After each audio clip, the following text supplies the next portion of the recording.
Hi, everybody. This is Kate from Linedecker Farms, and today I want to talk to you about planning your best garden ever for 2019. And I want to provide you some tools to do that. So, if you haven't already watched the intro video that you received, do go back and look at that first, because in that I go into more detail on why planning now makes sense and all the benefits it gives you. Just know that you'll have a more productive garden. You will be a happier garden. And for all of you peony people out there, you will be far more prepared for the kind of push to get all of those peony divisions and new plants into the ground in the fall time frame. So, here's how we can help you plan your garden. So for the next 4 pages of this presentation, I take you through the questions that I ask myself to make sure that I choose the right plants for our garden. I then also give you separately a Google Sheets document, and this is where I track my answers. So if I'm asking myself about what kind of varieties of tomatoes I want to grow, well, that's where I track that, is in that Google Sheets document. So I go through that planning process, and then by this time of year, I'm already ordering the roots, bulbs, seeds, transplants that I need in advance, because I know that oftentimes I want things that are in high demand or are somewhat rare. And if you're not ordering them by now, you may miss that exact variety that you need or want. Okay, now we're moving into how do we make our decisions about planting our gardens. So the first thing that I think about, it sounds so obvious, is what to plant. And you may be saying, Kate, I know that I want to grow zucchini. This is not a big deal. I get that, but do you know what variety you want? For example, the variety you grew last year, did it work for you? In our case, the variety we grew last year definitely did not. It was disease prone. It didn't produce well in the climate. That means I know that I need to talk to other local gardeners to see what are they growing and are they pleased, right? I also need to think about, did I plant enough of any given plant? Last year, I did not plant enough dahlias. I only had a few. And they were so beautiful at the end of the season when so much of the other things in the garden were not beautiful, that this year I would definitely want to plant 10 or more varieties. And then finally, and this is especially for flower gardeners out there, are there colors, heights, textures, even fragrances that are missing in your garden? Well, then you're going to want to order those this year. For us, we're missing height in many of our beds. So I'm probably, in ordering my dahlias, going to choose some tall ones to help fill in that height element. So you make those decisions. As I've mentioned before, you then list all of those decisions out in the Google Sheet. You can look in that Google Sheet, columns A and B, and there'll be a real life example that we have there from our own farm.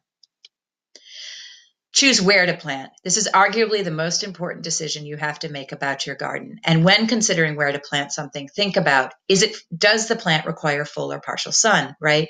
If it's a tree peony, for example, you're going to want to put that in partial sun, which is great news because that saves your full sun areas for things like tomatoes and potatoes that need them.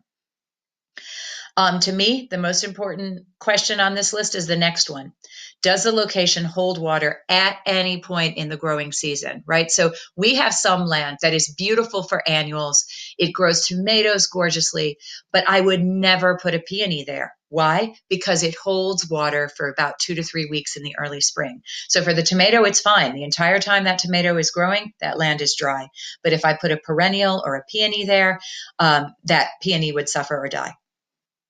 How much space does the plant require? So the vendor will give you that. You're going to have that right on the package. But what I write it down anyway in the Google Sheet. That way, when I take that sheet out and I'm actually doing my planting, I have that information right there. I'm not having to consult multiple sources. Saves me a ton of time.